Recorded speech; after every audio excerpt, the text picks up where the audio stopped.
Assalamualaikum warahmatullahi wabarakatuh, sahabat pembelajar. Apa kabarnya hari ini? Tetap semangat dan terus belajar. Pada hari ini, saya Najwa Nisrina ingin mereview kembali apa yang telah saya pelajari hari ini, yaitu tentang materi kurikulum dasar Bimba.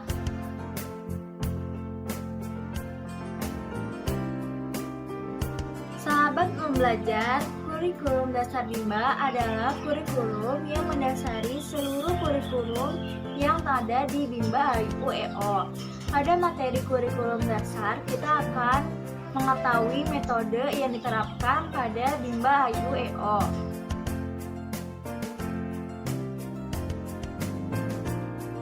Tujuan kita mempelajari materi kurikulum dasar Bimba adalah agar kita mengetahui, memahami, dan menerapkan serta mensosialisasikan metode Bimba yang erat kaitannya dengan kata Bimba dan paradigma Bimba.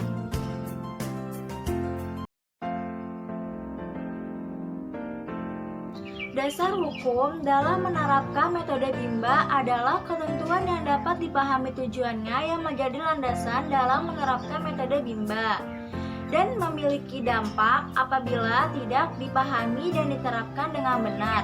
Dasar hukum metode Bimba ada dua, yaitu hak dan teori belajar dalam psikologi pendidikan.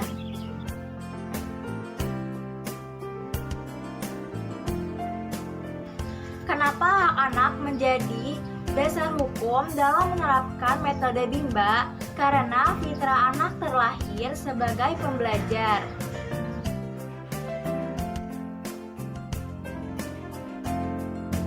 Teori belajar dalam psikologi pendidikan terdapat 3 hukum yang saling berkaitan satu sama lain dan dapat menumbuhkan minat kuadrat. 3 hukum tersebut yaitu 1. The law of effect atau hukum sebab akibat. Kedua, the law of exercise atau hukum latihan. Dan yang terakhir, the law of readiness atau hukum kesepian.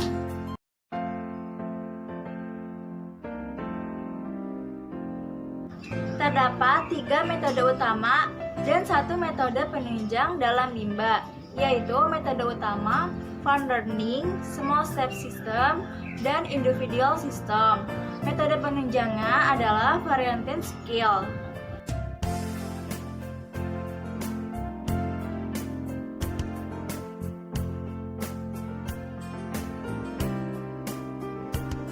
Fun learning adalah proses belajar yang sepenuhnya menyenangkan bagi anak.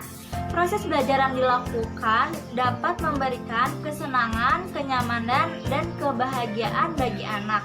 Tujuannya adalah untuk menumbuhkan minat belajar secara intrinsik.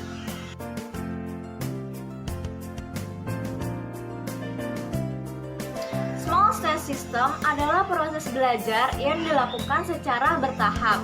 Tujuan dari small step system adalah agar proses belajar yang menyenangkan dapat tercipta.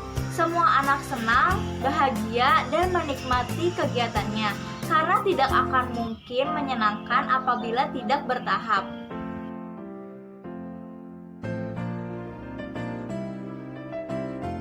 Individual system adalah proses belajar yang berpusat pada anak sebagai subjek belajar.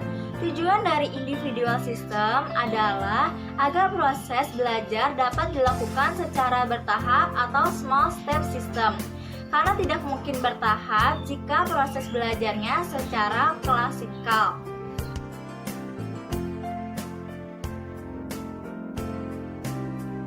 Variant skill adalah kemampuan yang harus dimiliki setiap motivator dalam memvariasikan antara aspek belajar dengan kegiatan belajar yang meliputi kemampuan afektif, kemampuan kognitif, dan kemampuan psikomotorik.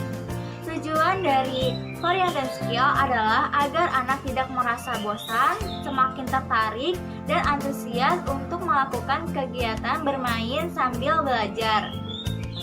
Sekian dari saya, kurang lebihnya mohon maaf. Terima kasih. Wassalamualaikum warahmatullahi wabarakatuh.